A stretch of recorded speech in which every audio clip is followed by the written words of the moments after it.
খরগোশ আর এক কাঠবিড়ালি ছিল। খরগোশ খুব চালাক ছিল, কিন্তু সবসময় নিজের সুবিধার কথা ভাবত। কাঠবিড়ালি ছিল খুব সহজ সরল আর সৎ। একবার বনের মধ্যে একটি ফলের বাগান আবিষ্কার হল। শর্ত ছিল, যারাই বাগান থেকে ফল নিতে যাবে তারা বাগানের দেখাশোনাও করবে। খরগোশ ভাবল, এত কষ্ট কে করবে? তাই সে লুকিয়ে লুকিয়ে রোজ রাতে বাগানে ঢুকে ফল চুরি করে আনত।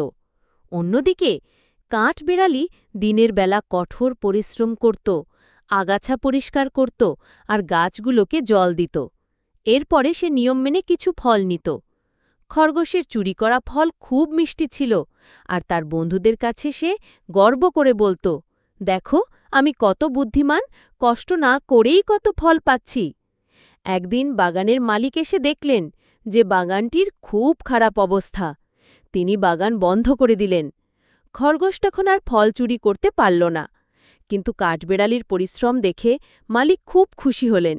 তিনি কাঠবেড়ালিকে বললেন, তোমার সততা আর পরিশ্রম আমাকে মুগ্ধ করেছে।